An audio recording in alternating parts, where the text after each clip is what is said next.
Shea, Yeah. nice to meet you. Oh, nice to meet you too. I'm really grateful to you for for being here.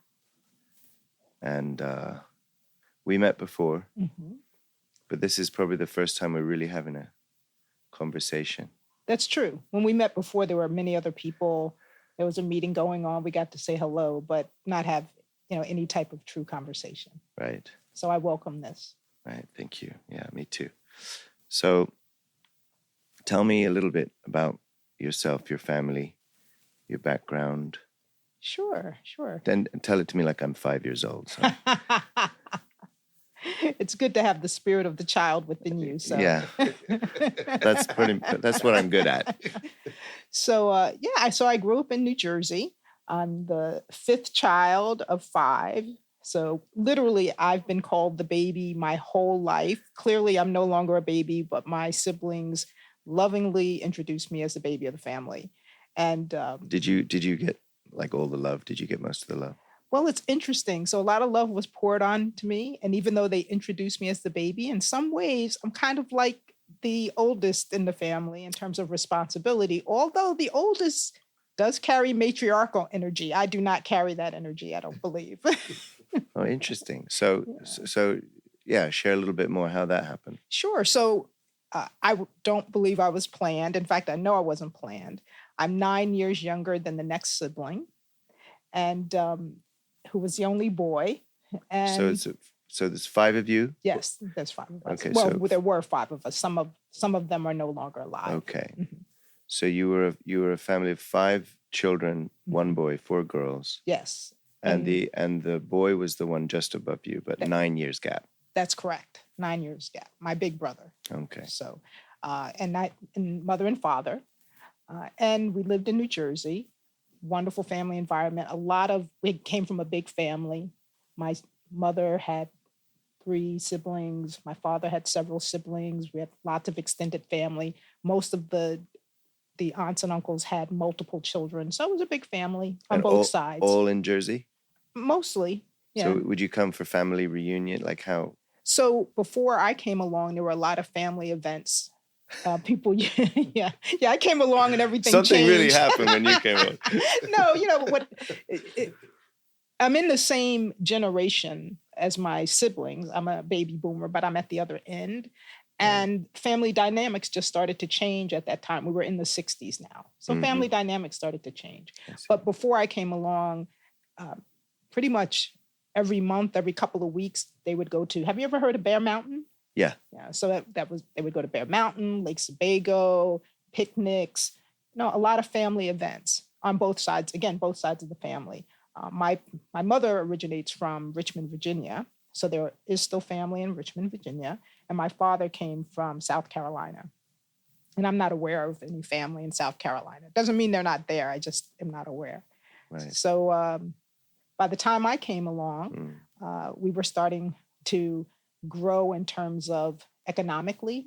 My father owned his own store, a repair shop of TV and electronics. And my mother worked. She was mostly a stay-at-home mom, but she did some work as well outside the house. And the big thing that happened is when I was 5.5, my father passed away. And so that's in part why some of the family dynamics changed. Right. And my siblings were so much older. At that point, it was just my mom. And so I ended up spending more time with my mother's family than my father's family, although I did get to know them. I see. Yeah. So were your siblings still in the house? So at the time that my father passed away, my oldest sister was about to get married. Wow. And my second oldest sister was soon to be married after that. Right. And so they were either out of the house or on their way out of the house. So really, probably after 2 years after my father passed away, it was my mother, my brother, and I. And, we're very close, my entire family, but they, again, had moved out of the house. And since my brother and I, there was so much of a gap, I almost kind of grew up like an only child, not quite, but almost. I adored my siblings. And as the youngest child, I wanted to do everything that they did. So I kind of progressed quickly. Quickly, I bet, yeah. Yeah. I even remember one of my favorite books was Green Eggs and Ham. Do you remember that book? Yeah. And in it, well, to everybody else, it looked like scribble. To me, I was writing in script because I was writing like my siblings wrote. Interesting. Yeah. Wow. So you looked up to your siblings. Very you much. received love from them. Mm-hmm. And presumably you were far enough in age, so they weren't going to tease you at all because you were too many years apart. Well, I don't know about that. They poke fun a little bit. Well, my brother, he didn't have another boy. So that's right. And he wanted a brother. And my mother promised him a brother. So apparently when I was born, my sisters were clapping and my brother was crying. So, but the good thing is we were close. His name is Eddie. Well, was Eddie. He's no longer alive. I see. And they tried to teach me to say Brother Eddie, and I used to call him Bubba D. Bubba D. So that's got a ring to it. So for my entire life, he was my Bubba D. My Bubba D. And only you called him Bubba D. I'm the only one. So, but I had to learn how to do things he could do. So I had to learn how to catch a baseball, because if I didn't, I was going to get hit with a baseball. So with a mitt or a bare hand? No, with a mitt. Okay. He did give me a mitt. So you used to play boy games together? Yeah, I learned how to catch a football. I learned, how to dribble. He was into sports, so I became a big sports fan. Well, I had to protect myself also. So you mentioned that the youngest of 5, but you also became, in some sense, I'm guessing this is a story connected to how your faith was strengthened, or the where your faith came from, and also your sense of perhaps leadership or influence for the family as well. Yeah, I believe so, and that's why I mentioned it. At a very young age, we were introduced to church. Church was very important to my family. Yeah, we were Baptist. I'm sure I went probably the day after I got home. So, church wasn't separate. A lot of people that we knew belonged to the same church. We didn't just go on Sunday. It was infused into our lives. Choir practice, other types of things during the week. And socially, in many African-American homes, there's a Bible that's open to the 23rd Psalm. That was the case in our household. Prayer was important. And so it's really part of the lifestyle. It's part of the community. Everything's connected. Very much. Do you think that, just a sort of side point, because I want to follow your story there, but comparing that to how a lot of people think of church today, do you think it's changed? Do you think it's predominantly different in the Black community versus other faiths? There's a lot of people that I believe consider church, it's like a time and place on the weekend, not as much connected to the way of life in the family throughout the week. Has that changed? I think it has changed. I think it's changed all over the world. I mean, at least in the U.S. In the U.S., many, many years ago, pretty much between 10 a.m. and let's say 1 p.m., almost everybody was going to some type of church or religious ceremony. That's not the case now. In fact, when I was a kid, there were no sports on Sunday. Some of the stores that were open, you couldn't. Well, I grew up in New Jersey, and there was what they call the blue laws. They're still in effect. They still exist in Bergen County. Yeah. Right? Couldn't purchase clothing. You couldn't purchase toys. You couldn't purchase appliances. But not comforts or convenience, but necessities. Yes. So, you asked me about, do I think church has changed or religion has changed or how people view it? What do you think? What are your thoughts on that? Well, I guess my life is nothing of a reference point that I can really base those kinds of, like, I remember the first time, I guess my family was largely Catholic and Church of England. And I do remember walking in with probably my American grandmother into a Catholic mass at least a couple times and thinking, what on earth is this? Like, it was like, it's, I was just a little child. So church was not a part of my upbringing, apart from my mom's initial, years when I was with her as a baby in the Unification Church. But then I was raised by my grandparents, in Europe, and my father in Europe. And if anything, I was kind of raised more in a sort of a humanistic, kind of somewhat cynical against religion, organized religion atmosphere. And that, in some sense, in my family side, was also a fighting contrast against where they saw my mother going. Sort of raised Catholic, but she was looking for answers that the Catholic Church were not providing. So she went deeper in her quest and came upon the unification faith, which totally made sense to her. But that was scary to them. So that kind of accentuated their protectionism around me and sort of organized religion. And so I have no reference point of my own, but I can see, and I've also been a wanderer. Like, I've never been in one place for long enough to see how things change over time in any given place, quite honestly. But my sense of things is that probably from the 50s in America. What I understand, the mid-50s was the peak of church attendance on record in America. And it started to wane. It started, God and church started to become popular topics to attack, I think, in popular culture. And so I've seen that, and that definitely affected my generation and the millennials behind me, I think.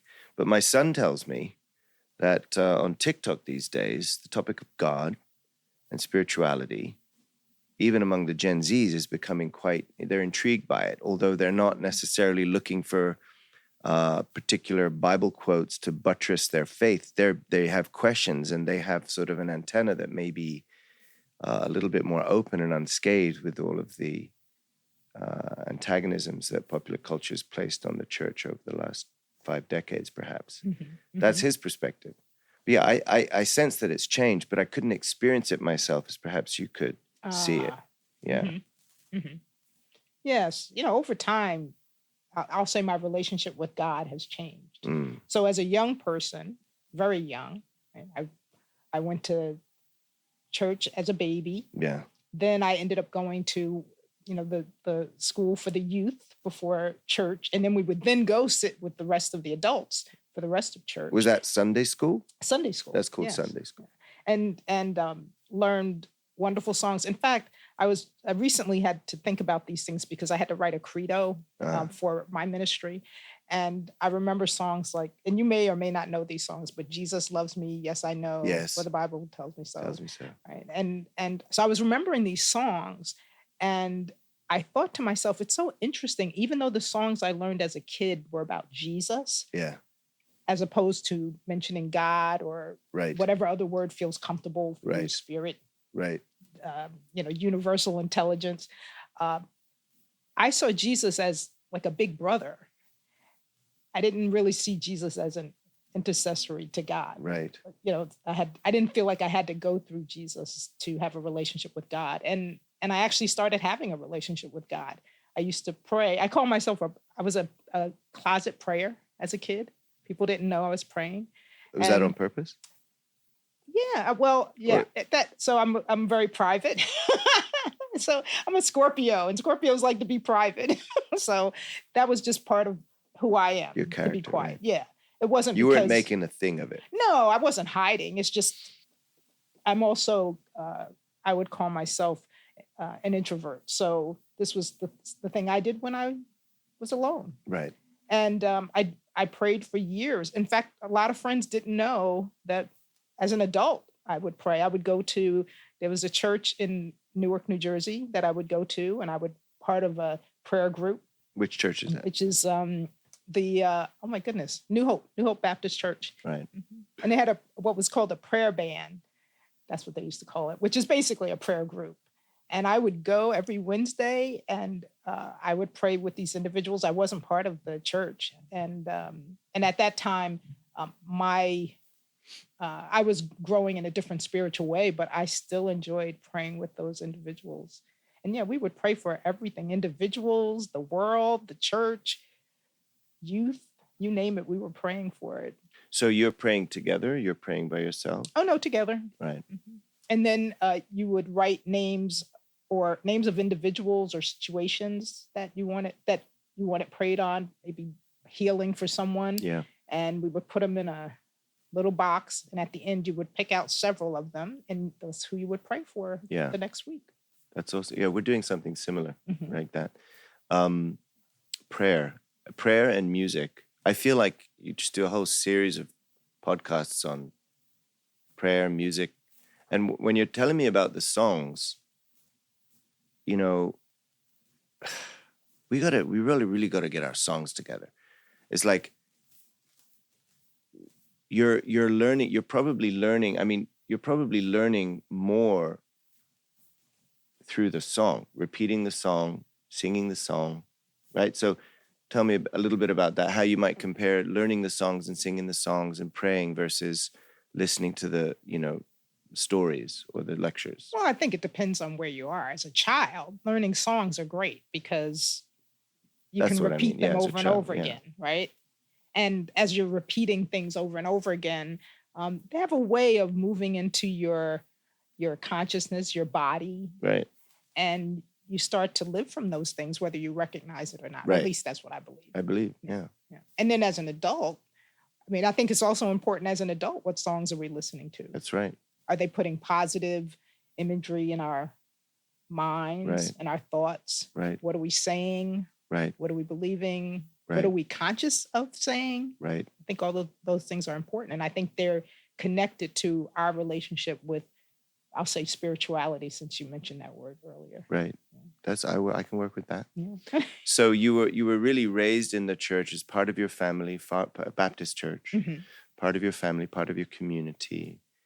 And you're describing yourself becoming, you said, a closet prayer person. Closet prayer. But that could just be because of your character, but not. Oh yeah. But you're a prayer lady. And from a young age, I am a prayer warrior, prayer lover, prayer warrior, prayer queen, power prayer. You call it anything you want to call it. I am that. That's beautiful. Yeah, prayer. So I really think prayer shifts. Really, it's about shifting us, right? Well, I believe it's about shifting us and opening up us to more of who we are and more of, what God is in our lives, not just outside of us, within us. It helps to not have separation between you and me. Right. Helps me to see you more just like I am, even though, there may be some things that we differ in, but innately we're the same. We kind of all want the same, I think, at a base level. So when you start to see that and realize that, then more love comes about, and peace is important to you in the world. And I think that's one of the pathways to peace. Yeah. So do you find sometimes you struggle with certain people? And then do you pray for I was going to say, of course. This episode of the Peace Starts With Me podcast is brought to you by our merch store. Check it out at peacestartswithme.com/collections. We have apparel and accessories for the whole family, including backpacks, pins, aprons, shirts, baby onesies and bibs, and more. Show your support and go to peacestartswithme.com/collections. So, I know you want to get to a certain point in my life, but I'm a little curious. We've been talking about me. Tell me a little bit about your family. You mentioned growing up in Europe and... Oh, I grew up all over the place. Yeah? I'm still picking up pieces. I used to tell people where I'm from, and then I'd see their eyes glaze over. When they say, so where are you from? And I say, well, I was born here, went there. I just say, I'm from Omaha, Nebraska. That's where I was born, not raised. Really? Yep. So I do detect a slight accent. Yep, I get that a lot. I went to school in England. So I'm basically, I was raised in 3 countries. The formative years, perhaps in London. And, but I lived in all manner of different kinds of situations. I was raised by my father for the most part. And we left the States in 1980. I was 7 years old. And then we went to England. The summers were in Italy, where his parents lived, and and retired to. So you, in your formative years, what do you think is the experience that had the biggest impact on you and who you've become? I don't know why I'm thinking of a particular time. This is not necessarily the biggest impact, but I'm a believer in paying attention to what comes up. Mm-hmm. So what just came up when you said that was, I was probably 11 or so. I think I was living in Fulham, London, and I was on my way to play tennis, probably at the time, probably just against the wall in one of the local courts, you know, Mm-hmm. when just playing around myself. And on the way back from playing, I was approached by two thugs who wanted to take my bag. I could kind of tell as they were coming towards me. And they tried to take my stuff. So we got into a fight, and I remember spinning around. They were both a lot bigger than me. And I was used to this kind of aggressive behavior. Somehow I met a lot of people. One of the most common things I remember hearing when I got to London was, "Oi, what are you looking at?" You know, it's like if you're just looking at someone, they'd say, "What?" You know, this kind of like they're trying to start a fight. I don't know. I remember that kind of energy a lot of the time. Mm-hmm. And when I was getting basically mugged by these two guys trying to take my stuff, and I didn't let them take it. I remember holding on really tight, and we ended up spinning around until ultimately they just gave up. But I remember thinking, for some reason at that moment, like, you know, I've had enough of this. I want to go back to America. Mm-hmm. I remember thinking that. Mm-hmm. And it's an interesting thought that occurs because there's some evidence from stories that my grandfather told me Mm-hmm. when I was as young as like 3.5, something like this.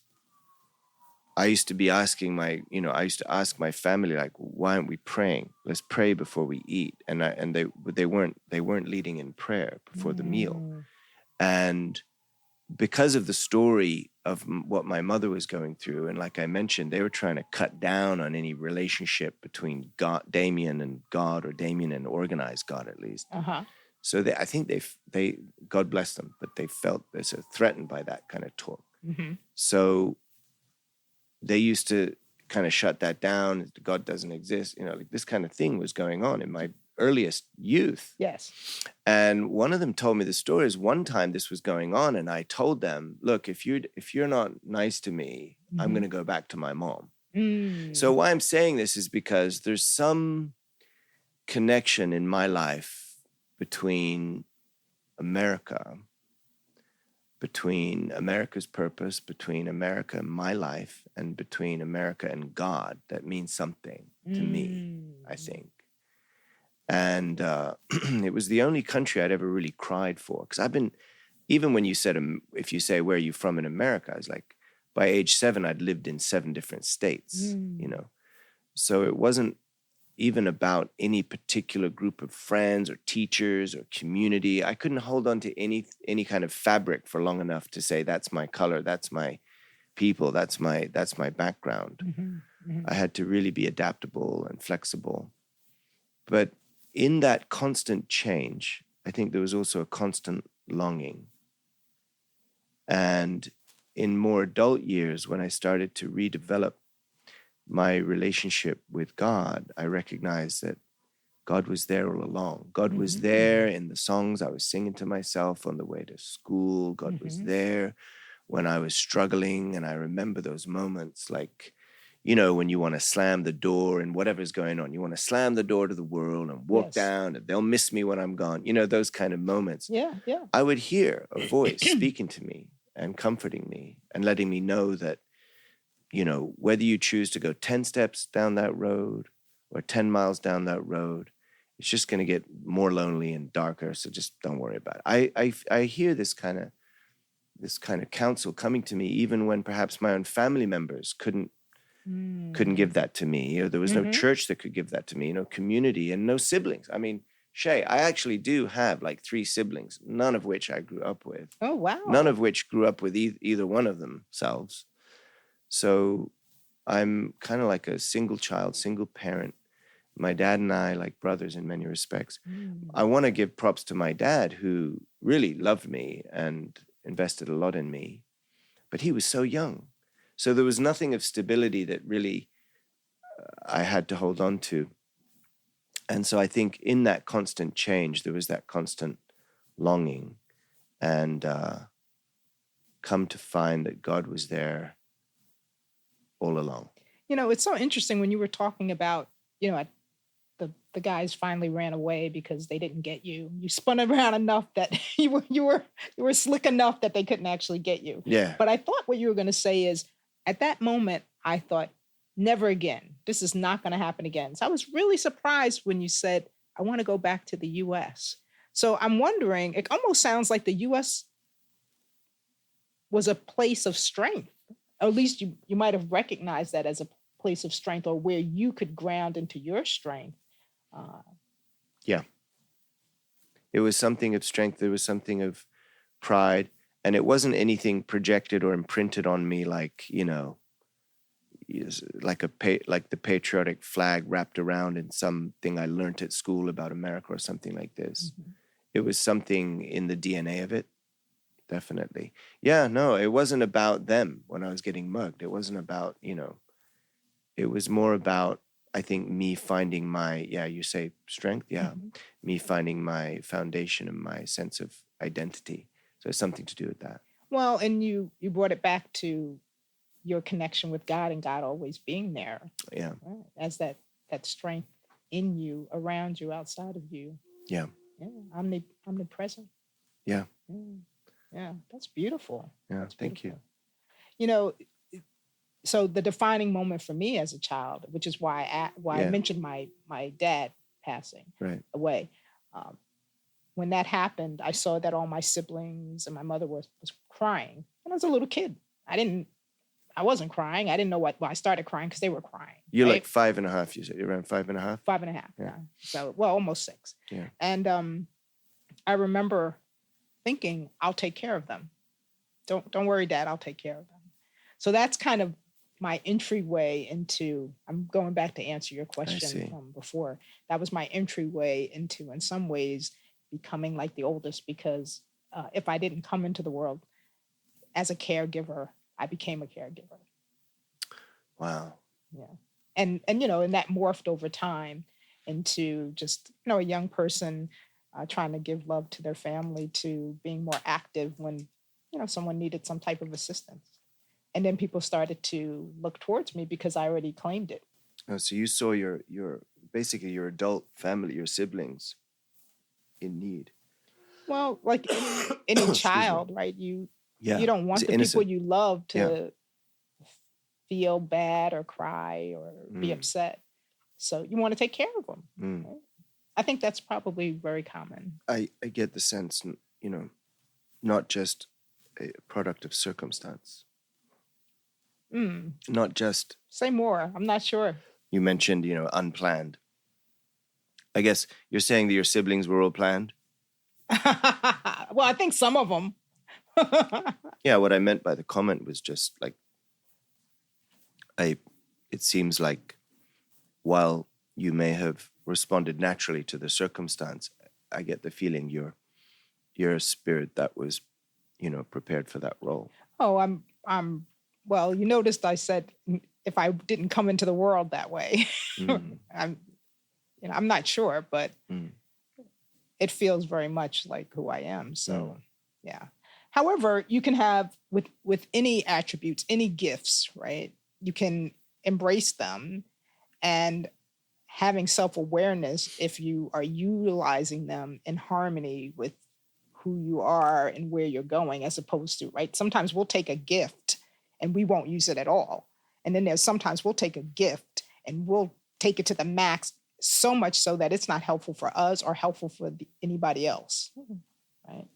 So, you know, kind of balance, harmony is very important. And so it's we can have talents, but it seems like there's circumstances that, and you asked me the question, what was a defining moment? So it's like the circumstances that trigger those latent talents into action. Yes. Yeah. Well, it's kind of interesting, right? What's free will versus the things that are presented in our lives for us to really become more of who we are. And then are we willing to accept those things or not, right? Yeah. And you mentioned leadership, right? We can look at that moment that I talked about almost like becoming a leader. I mean, I wouldn't have thought of that, but maybe.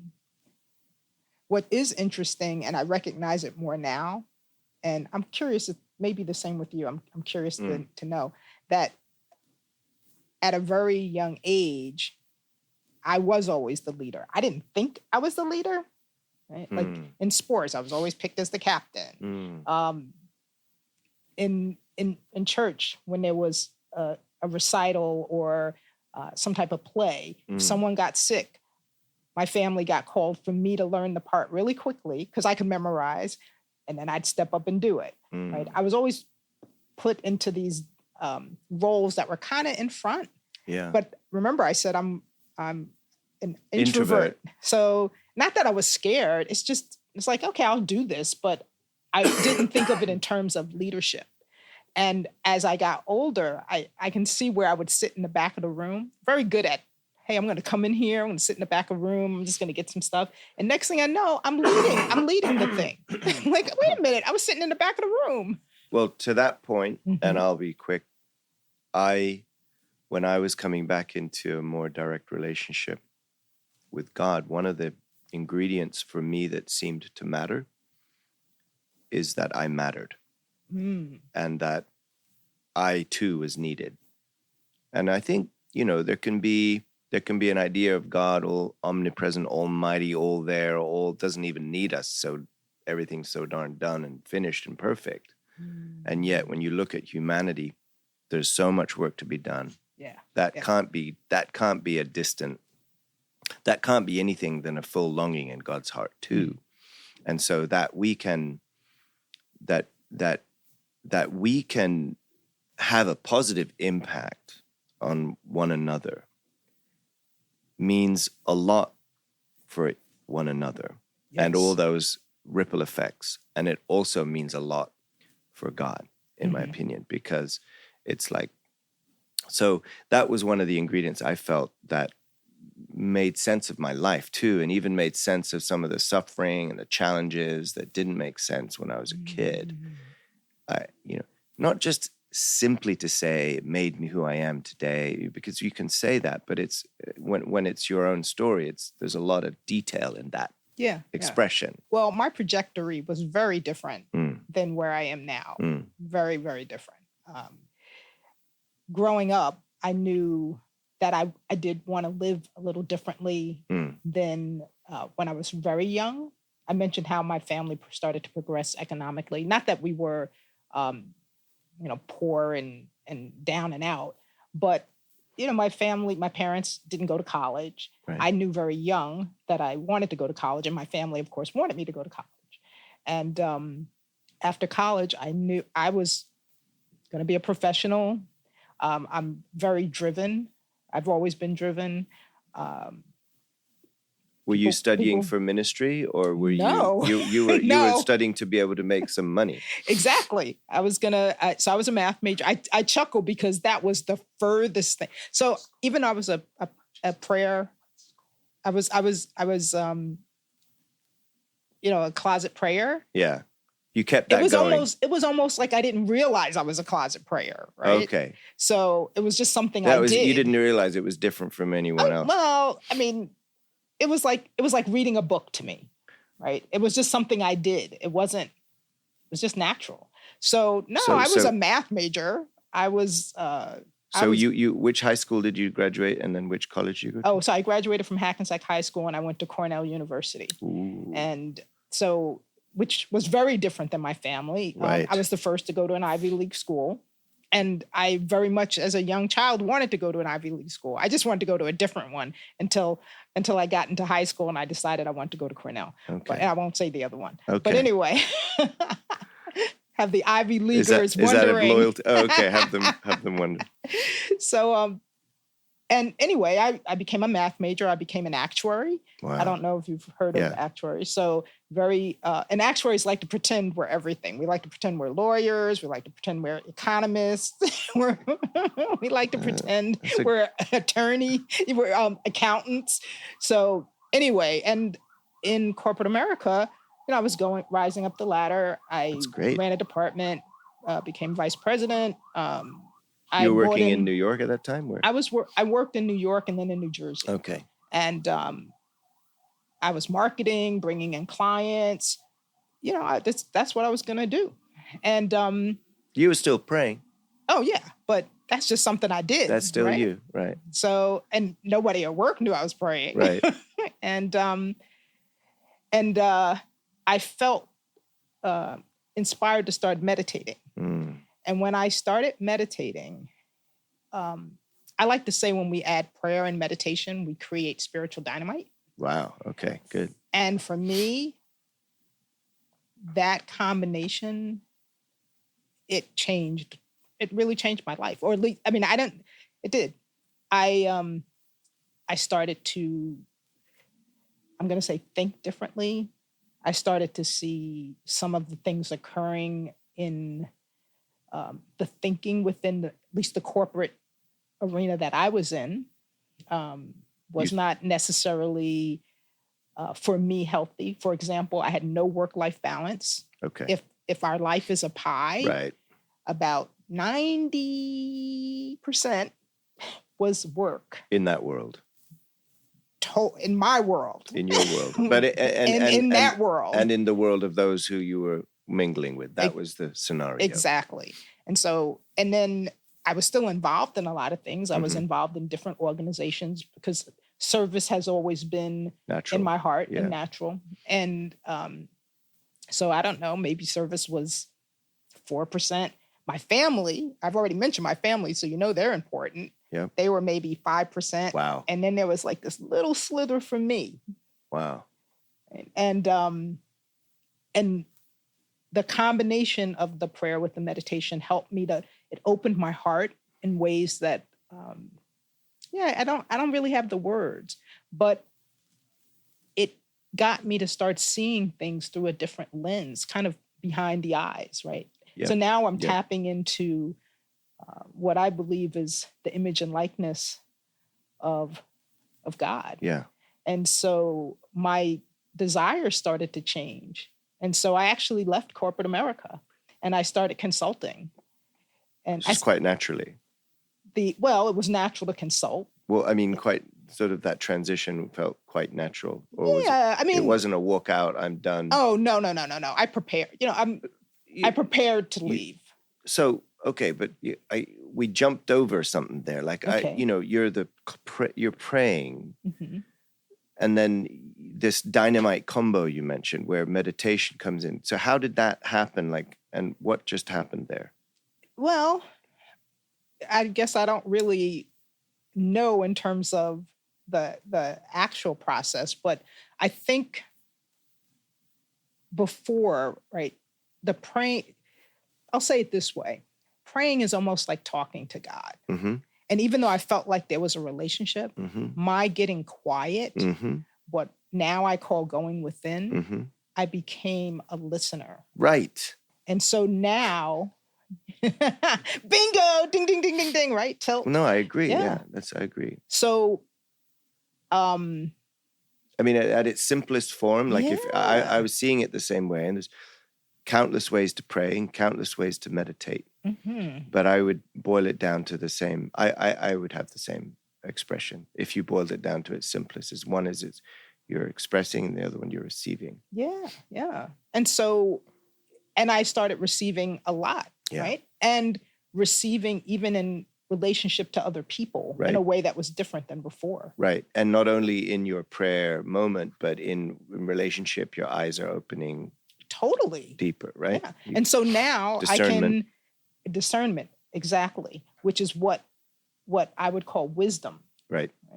And so now in conversations, I can now hear beyond the words that someone's talking about. Right. I can now move beyond their emotions, right? I'm not just seeing, oh, they're angry. I'm seeing, oh, they're angry because they're hurt. Right. Not because someone told me, but because I'm more open. My heart's more open. Right. My mind is not just my brain anymore. Right. And so now I'm having a different relationship with the world. I'm having a different relationship to sports, things I loved.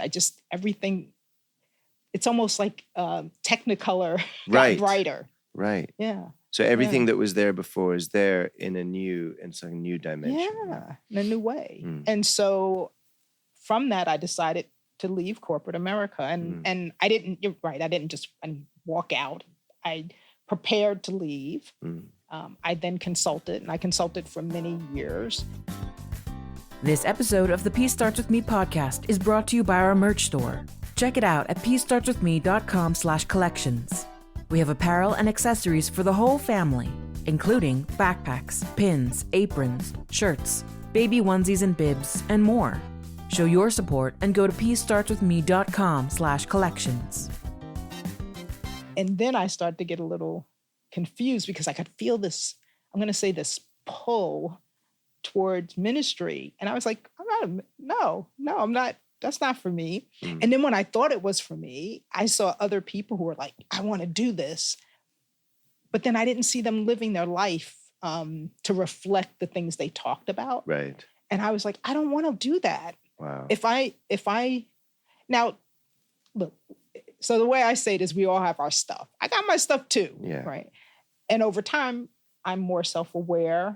I try to clean up where I can, try to not misstep, I'll say it that way, misstep. Yeah. But I make mistakes too, but being aware of them and kind of being willing to look at where it's coming from. Right. And having the strength to know that I can do that because I can do all things through Christ, which strengthens me. Right. And those things came about really because of wanting a bigger relationship with not just what's outside of me, but what's inside of me. Right. So it's almost like a walk in knowing me. Right. And it's not an outside pressure or bar that you're trying to reach or something like this, but really it's a natural outcoming of your own desire. And then you're looking for a way in. How does that work in terms of ministry when the examples that you've seen set don't necessarily, Yeah. Is that what I hear you say? Yeah. I mean, there were definitely examples of people that I that saw, you admired. Yeah. But there were people who I thought were more like me, or I'll say it this way. Right. I felt like I was, I'll say a spiritual baby. Okay. Or a toddler. Yeah. And then I'd see people who were what I thought were much more advanced than me. Yeah. Expressing a similar desire, even though I hadn't actually expressed it. Right. And they didn't. Now, this is my own judgment. Okay. I'm not saying they weren't living that way. I wasn't perceiving it that way. Okay. And the result for me was I don't want to, if I'm gonna take this walk. Actually, earlier today, I was thinking about Jesus riding the donkey on Palm Sunday. So I was like, if I ride the donkey, if I take the walk, I don't want to just walk. I want to walk the talk. And I didn't know if I could do that. So I kept saying no. And wow. This is no to you? Well, no to... It wasn't like people were coming at you. Oh, no. Right. No. It's just I was saying no. Like, I just think I want to do that because I get excited and it feels good. I see. And then the thing is, it wouldn't let me go. Interesting. Right? It wouldn't let me go. So it was pulling you. Yeah. So eventually I said yes. And like many things, when we say yes to what we're really being called to, whatever that call is, and the train took off. I was holding on to the back of the caboose and my feet are flapping and I'm smiling because I'm doing what I'm supposed to really be doing. Wow. Yeah. And now you are... where are you at now? So I'm a licensed minister with an organization called Unity. Unity's been around since the mid to late 1800s. and we are a spiritual practice. We're a movement. We call ourselves a movement. Mm-hmm. I will be actually ordained this summer. I can do everything that one can do when they're ordained, but when you haven't quite finished all of your schoolwork, Right. They license you. So you're licensed, and then this summer you will be ordained. I'll be ordained, and so I'm very excited about Congratulations. that. And that speaks differently to each kind of system, each walk of faith, each community. So what does that mean in the unity community? So like I said, there's not that much difference between being ordained and being licensed. However, as a licensed minister, I had to just go under a slightly different process. Right. Say it that way. Right. But I am the minister of a Unity Center, Unity Church in New Jersey, and I've been so for 3 years. Wow. Yeah. And so that will continue. That will now continue. You're ordained in that role. I'll be ordained in that role, which means basically, because they supported me, I'll be there with them at least another year, but I don't have any plans to leave. We have a wonderful relationship. We're starting to grow more. Right. So if we want to find you, where do we go? So you can find me at it's Unity of Sussex County, and we're in Lafayette, New Jersey. Our website, our website is unityofsussex.org. Right now, we actually have a splash page up because we're redoing our website. Okay, I know what a splash page is. That's okay. Good. So, but from there we can find you. We know, and then your services. You do services on Sundays. We have services on Sunday at 11 a.m. They're approximately an hour. Then we have fellowship. We're online on Facebook. We live stream on Facebook. People can come in person or watch online. We do other things during the week. We also started a meditation in February that starts before the service at 10 o'clock from 10 to 10:30. And one can come in person or be on Zoom for that meditation. Oh, wow. Meditation's important in Unity. Yeah, so I was going to ask you. Prayer and meditation are both important. I was going to ask you real quick, we're closing up on time here, but so how important, so you mentioned an hour. Is that how it's always been, or is that sort of more of a current trend? No, well, I've been in Unity myself since 2004, and it's about an hour and 15 minutes. Usually. Unless it's a special thing going. And is music a part of the service? Oh, very much. And for me, music is very important. You mentioned music before. Yeah. To me, the music helps to create the environment. Yeah. I'll say the frequency. Yeah. Sure, and I always like the music to tie into the message that I'm delivering that day. I think music is extremely important. And bringing in music, I'll say, of old, as well as music of new. Okay, great. We do meditate in service. Mm-hmm. We get a little quiet. And of course, we pray. But we've been talking about me. And now I know you just got back from Asia. Yep. So what were you doing there? What are you doing here? You're back. I'm back. Yeah. Back and bigger and better and badder than ever. Well, there's so Mother Moon sent me to Asia, and I bring my family to Asia. We're not going to leave them behind. Family Federation for World Peace. We have a habit of sending men off to lead with their families behind. It's not much easier dragging your family around. Mm-hmm. Asia was almost 3 years, and so it was like, we had all of Asia divided into two, so there was two of us taking care of each half. I think I had 3.4 billion people on my side, and this included everything from Mongolia down to Indochina. I didn't even, Yumiko and I, my wife Yumiko, we didn't even get to see all the nations that we were. And you said your family went with you. And my family went with me. We chose beautiful. Bangkok as the main hub because of travel was easier and it was developed enough to kind of bring your family and move in. But that was home until just last year when Mother Moon sent me back to America with a lot of other changes. So in a nutshell, we've been going for about 63 years, and there's a lot that's amazing in that history. But Mother is this movement is kind of a change maker movement, and Mother herself is like a change maker within the movement, and she's calling on us all to be a spirit and truth-led movement. And I think that what I can say is that there's a lot of, there has been a tendency perhaps over recent decades where we're trying to like teach people into the kingdom or something like this. But she's been real clear. It's like, she's taking us back into an environment where definitely prayer and meditation be a source of our whatever great thinking and whatever strategies and whatever developments we want to do. It has to be rooted in that. So it's like whatever the testimony of someone's story is going to be, it should probably start in that realm of where it was in prayer and meditation. And so there's a lot that's shifting. So you ask us about what is going on in our church or what's going on in our services. We're fast moving and changing now to change again. And that's one of the reasons that, leadership's been moved around as well. So I'm here Monday through Friday, and then Friday through Sunday night, I'm in the community.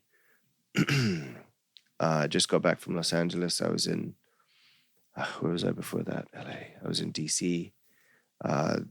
Tomorrow I'm flying to Bay Area, and then it'll be Dallas, Chicago, and then New Jersey, and then Korea, and then back to Indiana, Atlanta. And so we're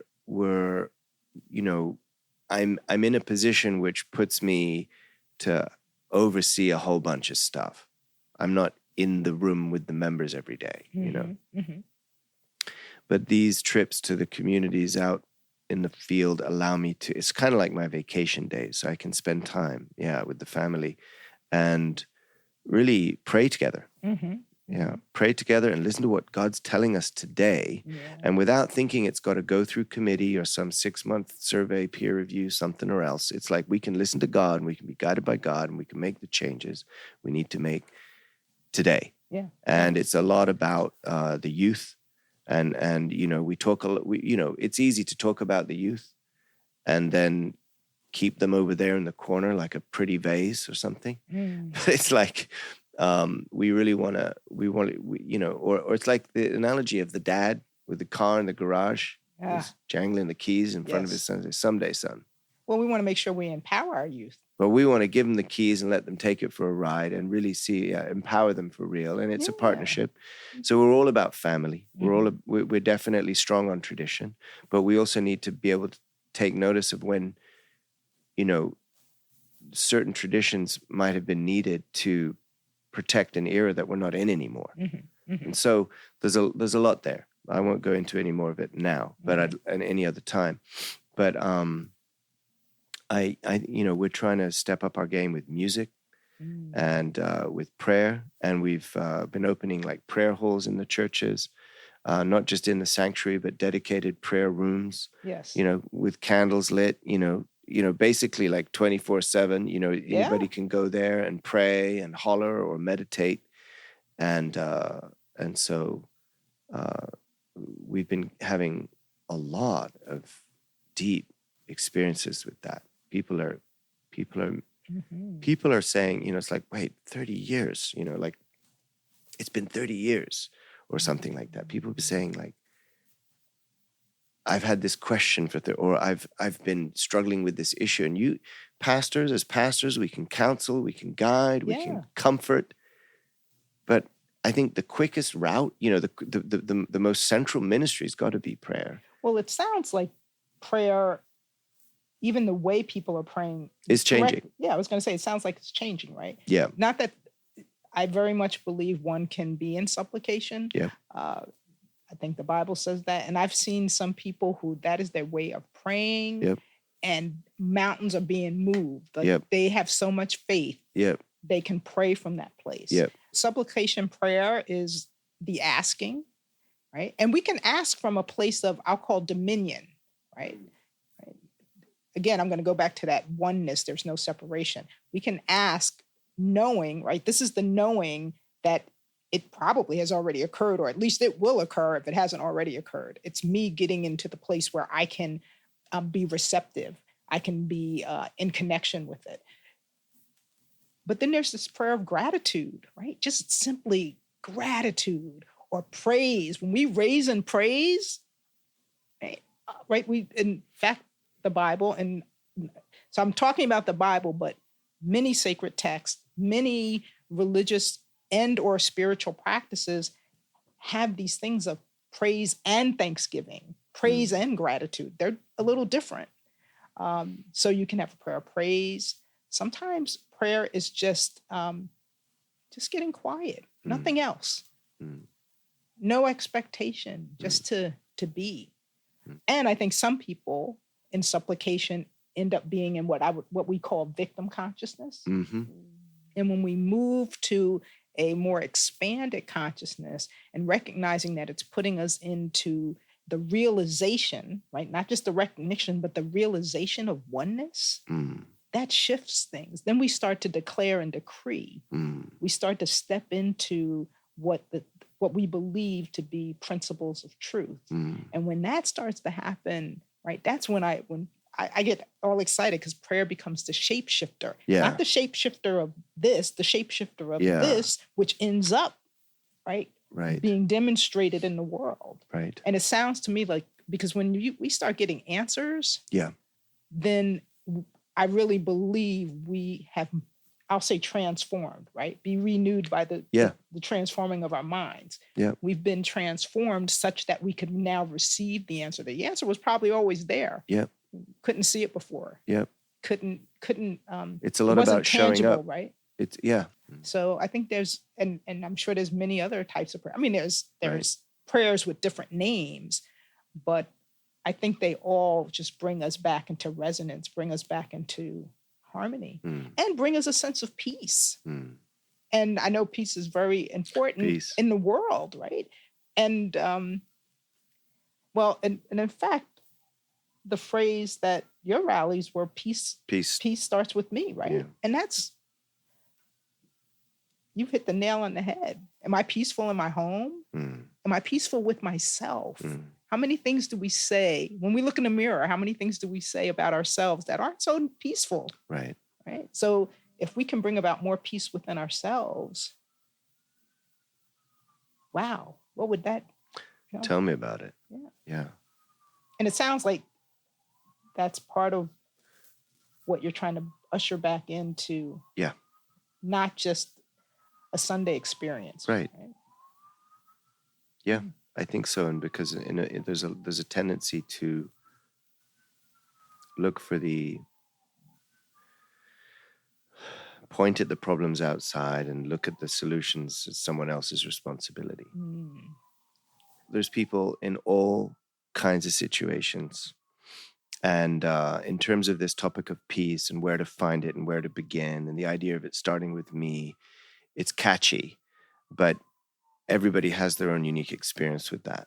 So I'm sure you've got many examples, but if you could give us one specific example or any kind of example of where peace begins with you, where you find peace starts with you in a given circumstance, and how you make that happen. Yeah. Wow, that's a big question. And I am reminded of a situation. And I think for me, peace is, I talked about that I pray and that I meditate. And those are things that I do, not just in my home, but, in my center on Sundays. And sometimes when I'm in a situation, and I'm going to say it this way, the situation feels a little funky. You mean the circumstance? Yeah, I'm being a little funny here, but sometimes a situation's not comfortable. Sure. There's things, maybe people are not trying to hurt me, but it might be aggressive. Mm-hmm. It might be a situation where people, you can just tell people are agitated. Something's off. And sometimes, right, it just takes like 30 seconds just to be in the midst of that and just get quiet. Just get quiet, move within. Take a breath, right? When we connect to that breath, it's really important. And then sometimes, right, because that piece it's like weaved into our DNA. and allowing it to just move through me, allow me to access it. And then I started to show up in that situation very differently. And sometimes because I'm showing up differently, the agitation starts to shift. Right? I smile at someone and it's a genuine smile, right? My eyes start to smile and things just start to shift and it's just different. So that's a lot of times how I access that peace. That's beautiful. That's a whole lot better than just hitting someone.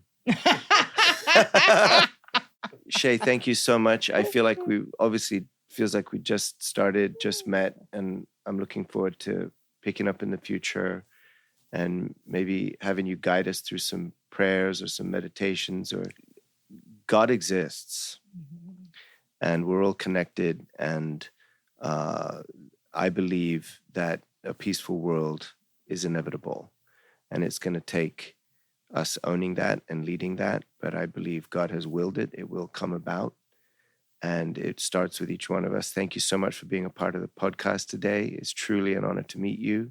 Congratulations on your upcoming ordination. Awesome. Thank you. You're beautiful. You look beautiful. You sound beautiful. Your story is amazing. Thank you for coming on. Thank you so much. Much love to you. Much love to everything that you're doing to bring about peace within individuals and within the world. Thank you. Thank you, Shea. God bless you.